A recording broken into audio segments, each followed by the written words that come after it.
بسم اللہ الرحمن الرحیم۔ السلام علیکم میری یوٹیوب فیملی، امید ہے آپ سب لوگ خیریت سے ہوں گے۔ میں آپ کی ہوسٹ ماہیر آپ کو اپنے چینل پر ویلکم کرتی ہوں۔ آج کی یہ کہانی جو بھی سن رہا ہے تو ان سب کے لیے میری طرف سے بہت ساری دعائیں۔ تو چلتے ہیں آج کی کہانی کی طرف۔ جاڑے کے دن تھے، پہاڑی علاقوں میں سر شام ہی اندھیرا پھیلنے لگتا ہے۔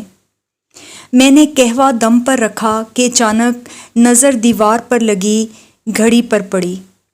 گھبرا کر کچن کی کھڑکی سے باہر جھانکا تو رات کے سائے بڑھتے جا رہے تھے۔ اتنی دیر ہو گئی، اف کتنی بھلکڑ ہو گئی ہوں میں نے جلدی سے سامنے صوفے پر پڑی چادر اٹھا کر اوڑھی اور گھر کی چابی پرس میں ڈال کر گھر سے نکل گئی۔ گھر سے نکلتے ہی مغرب کی اذان شروع ہو چکی تھی۔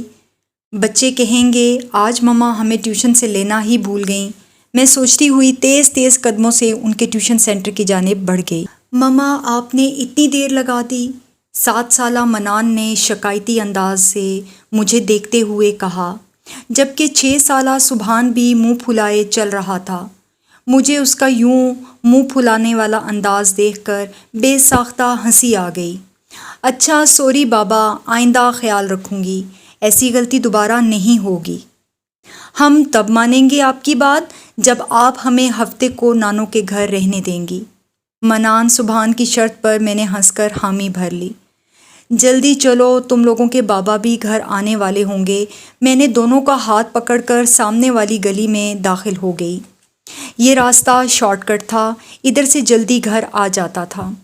ویسے تو میں روڈ سے ہی جاتی تھی اور جب سے یہاں شفٹ ہوئے اس گلی سے گزرتے ہوئے کتراتی تھی۔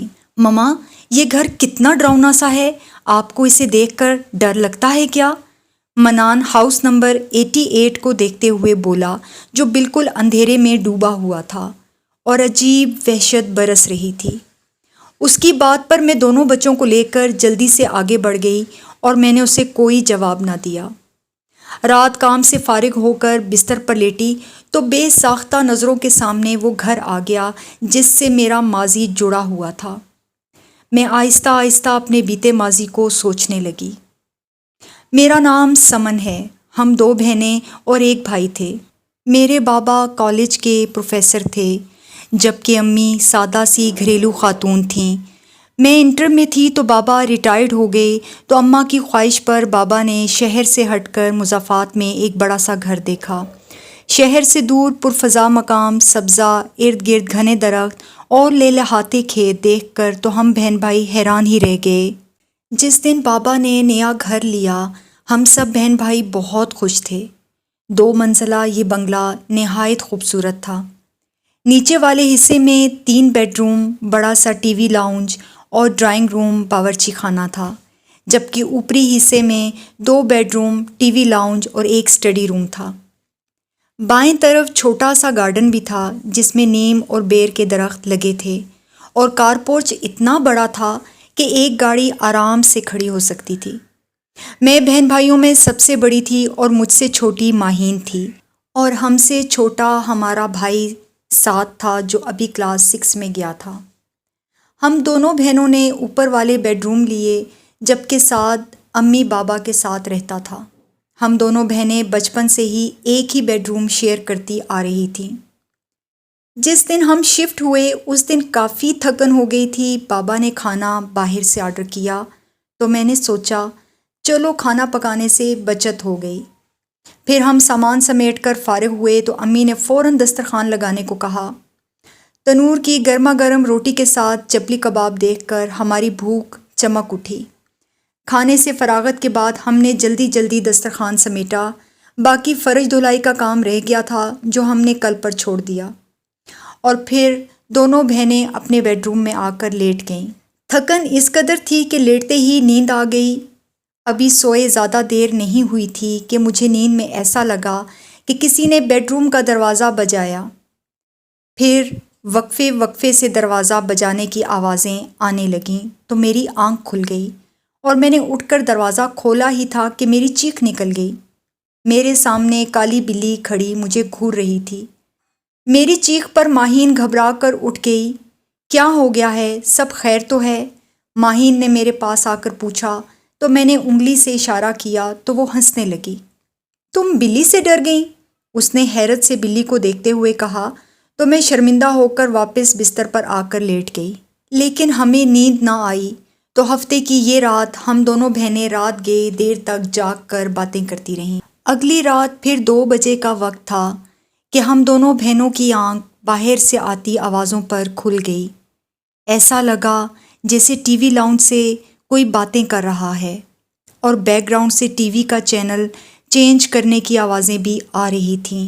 تو ہم دونوں حیران ہو گئیں کہ اس وقت ٹی وی کون دیکھ رہا ہے؟ تو ہم دبے پاؤں کمرے کا دروازہ کھول کر جیسے ہی باہر آئے تو ایسا معلوم ہوا جیسے اب باتوں کی آواز کچن سے آ رہی ہو۔ ہم نے فوراً کچن میں جھانکا تو وہی کالی بلی سامنے کاؤنٹر پر بیٹھی نظر آئی۔ ہمیں دیکھ کر اس نے چھلانگ لگائی اور سامنے کمرے میں گھس گئی۔ ہم ابھی سمجھ نہیں پائے تھے کہ یہ ہوا کیا کہ پھر میری نظر سامنے جلتے چولہے پر پڑی۔ ایسی خوشبو آ رہی تھی کہ جیسے کچھ پک رہا ہو۔ ماہین نے آگے بڑھ کر چولہا بند کیا، لیکن پھر ہم دونوں بہنیں گھبرا سی گئیں۔ اس بات کا ذکر ہم نے اگلے دن امی سے کیا، جس پر وہ الٹا ہمیں ہی ڈانٹنے لگیں کہ جلدی سویا کرو نا۔ اگلے دن اتوار کو پھپھو اپنی فیملی کے ساتھ ہم سے ملنے آ گئی تھیں۔ رات دیر تک وہ اپنے گھر گئیں تو نیچے ٹی وی لاؤنج میں رکھے تخت پر بیٹھے ہم دونوں بہنیں اور امی باتیں کر رہے تھے، جبکہ بابا اور سعد سونے جا چکے تھے کہ امی کی نظر لاؤنج سے جاتی سیڑھیوں پر پڑی۔ ارے سمن بیٹا، اوپر دیکھو، ساجدہ اپنے بچے کو بھول کر چلی گئی، اسے لے آؤ، کہیں گر نہ جائے۔ دراصل پھپھو کے 5 بچے تھے اور سبھی ایک سے بڑھ کر ایک شرارتی تھے۔ ان کے ہاتھوں پھپھو گھن چکر بنی رہتی تھیں۔ امی کو لگا کہ کوئی بچہ اوپر نہ رہ گیا ہو۔ امی کی بات پر ہماری نظر بھی اوپر کی جانب جاتی سیڑھیوں پر اٹھی تو دیوار پر چھوٹے بچے کا سایہ نظر آیا۔ میں دوڑ کر اوپر گئی مگر وہاں کوئی بھی نہیں تھا، جس پر میں خوفزدہ ہو کر نیچے بھاگتے ہوئے آئی۔ جب میں نے امی کو بتایا کہ اوپر تو کوئی بھی نہیں تو امی بھی چپ سی ہو گئیں۔ ہم سب بھی حیران تھے کہ جب اوپر بچہ نہیں تھا تو وہ سایہ کس کا تھا؟ کچھ دنوں بعد بات آئی گئی ہو گئی، ہم سب گھر والوں کو کزن کی شادی میں اسلام آباد جانا تھا، تو 2 ہفتوں بعد ہم واپس جب گھر آئے تو بڑی عجیب حیرت ہوئی۔ پورا گھر شیشے کی مانند چمک رہا تھا، ایسا لگ رہا تھا کہ روز گھر کی صفائی ہوتی رہی ہو۔ ہمیں یہ سب دیکھ کر بڑی حیرانی تھی کہ اتنے میں سعد بولا، ایسا لگتا ہے روز کام والی صحیح جھاڑو لگاتی رہی ہے۔ سعد کے منہ سے یہ بات نکلی ہی تھی کہ اس کے منہ پر ایک سناٹے دار تھپڑ پڑنے کی آواز سنائی دی تو ہم سب نے چونک کر سعد کی طرف دیکھا، جس کا رنگ زرد پڑ گیا تھا، اور اس کے بعد اس کے ہاتھ پیر مڑ گئے اور منہ سے جھاگ نکلنے لگی تو ہم سب حواس باختہ ہو گئے۔ بابا نے اسے اٹھا کر بستر پر لٹایا اور اس کے ہاتھ پیر ملنے لگے۔ امی، میں اور ماہین اس کے سر کی طرف کھڑے ہو کر مسلسل روئے جا رہے تھے۔ تھوڑی دیر بعد اسے ہوش آیا تو وہ ہم سب کی طرف حیران نظروں سے دیکھنے لگا اور سوالیہ نظروں سے بابا سے پوچھا کہ کیا ہوا؟ تو انہوں نے اسے تسلی دیتے ہوئے کہا کچھ نہیں، اور پھر اس پر پڑھ پڑھ کر پھونکنے لگے۔ پھر بابا نے ہم دونوں کی طرف دیکھ کر کہا، آپ لوگ جا کر اپنے اپنے کمروں میں آرام کریں۔ ہم دونوں اپنے کمرے میں آ تو گئیں، لیکن سچ تو یہ ہے کہ ہم بہت زیادہ ڈری ہوئی تھیں۔ آدھی رات کو پھر 2:30 بجے کے قریب ہی مجھے اپنے بیڈ روم کے دروازے پر دستک کی آواز سنائی دی تو میرے ساتھ ساتھ ماہین کی بھی آنکھ کھل گئی اور ہم دونوں خوفزدہ نظروں سے ایک دوسرے کی طرف دیکھنے لگیں۔ ہماری نظریں دروازے پر جمی تھیں، جس کے لاک کو باہر سے بار بار کھولنے کی کوشش کی جا رہی تھی۔ سناٹے میں دروازے کے ہینڈل کا اوپر نیچے ہونا دیکھ کر ہماری سانس اوپر کی اوپر رہ گئی۔ میں نے ماہین سے کہا، یہ کیا ہو رہا ہے؟ لیکن ڈر کے مارے اس سے بولا ہی نہیں جا رہا تھا۔ پھر ایک دم سے دروازے پر تیز تیز دستک ہونے لگی تو میں بالکل ہی غیر ارادی طور پر دروازے کی طرف بھاگ کر گئی اور دروازہ کھول دیا، لیکن سامنے کوئی نہیں تھا۔ یہ دیکھ کر تو میرے اوسان خطا ہو گئے۔ ماہین میرے پیچھے کھڑی تھی۔ ہم دونوں بجائے اپنے کمرے میں آنے کے فوراً سیڑھیاں پھلانگتے ہوئے امی ابو کے کمرے میں چلے گئے۔ امی اور ابو دونوں ہی جاگ رہے تھے اور ساتھ کے پاس ہی بیٹھے ہوئے تھے۔ ہمیں یوں اپنے کمرے میں دیکھ کر وہ حیران ہوئے تو ماہین نے انہیں سارا ماجرا سنایا۔ تو امی نے کہا کہ آپ لوگ یہاں پر ہی سو جاؤ، تو ہم امی بابا کے بیڈ روم میں ہی لیٹ گئے۔ لیکن پھر یہ اکثر ہی گھر میں ہونے لگا کہ ہم فیملی ایک جگہ جمع ہوتے تو گھر کے کسی نہ کسی حصے میں سے کھڑ پڑ کی آواز آنے لگتی، یا کوئی کمرے سے باہر لاؤنج میں چلتا ہوا باقاعدہ سنائی دیتا۔ تو ایسے میں کئی بار ہم نکل کر دیکھتے تو کوئی بھی نہ ہوتا تو ہم مزید ڈر جاتے۔ نہ جانے ہمارے گھر میں کس غیر مرئی مخلوق کا قبضہ ہے، جس کی موجودگی تو ہم محسوس کر رہے ہیں لیکن وہ دکھائی نہیں دیتے۔ ہم لوگوں کو وہ کالی بلی مستقل گھر میں گھومتی ہوئی بھی نظر آتی۔ ابھی ان پراسرار واقعات کی وجہ سے ہم سبھی پریشان تھے جب وہ ہولناک واقعہ رونما ہوا، جس کے بعد ہم نے وہ گھر فوراً چھوڑ دیا۔ رات کے کسی پہر امی کی آنکھ کھلی تو انہیں محسوس ہوا کہ ساتھ کمرے میں نہیں ہے۔ ہم سب ایک ہی بیڈ روم میں سوتے تھے۔ لائٹ لگانے پر ہم سب کی آنکھ کھل گئی تو امی کے چہرے پر ہوائیاں اڑنے لگیں۔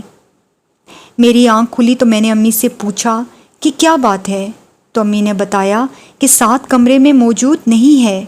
نچلا پورا پورشن میں نے دیکھ لیا ہے، وہ کہیں پر بھی نہیں ہے۔ ہم ماں بیٹیوں کی آواز پر بابا بھی جاگ گئے اور فکر مندی سے امی کی بات سنتے ہوئے بیڈ سے اٹھ کر کھڑے ہو گئے۔ اتنے میں ہمیں چھت کی طرف جاتی سیڑھیوں سے کسی کے گرنے کی آواز آئی تو ہم سب بھاگ کر وہاں گئے تو دیکھا سعد اوندے منہ گرا ہوا ہے۔ اسے دیکھ کر ہماری چیخ نکل گئی۔ بابا نے جب اسے اٹھایا تو اس کے منہ اور ناک سے خون نکل رہا تھا۔ وہ اسے اٹھا کر کمرے میں لائے اور کپڑے سے اس کا چہرہ صاف کیا اور اس پر پانی کے چھینٹے ڈالے تو وہ ہوش میں آ گیا، اور پھر خوفزدہ آواز میں بولا کہ وہ مجھے اپنے ساتھ چھت پر لے گئے تھے۔ چھت پر عجیب شکلوں کی فیملی موجود تھی اور وہ مجھے اشاروں سے اپنی طرف بلا رہے تھے۔ وہ منظر اتنا خوفزدہ کر دینے والا تھا کہ میں پلٹ کر جوں ہی بھاگا کہ اچانک مجھے کسی نے پیچھے سے زور کا دھکا دیا اور میں سیڑھیوں سے نیچے آن گرا۔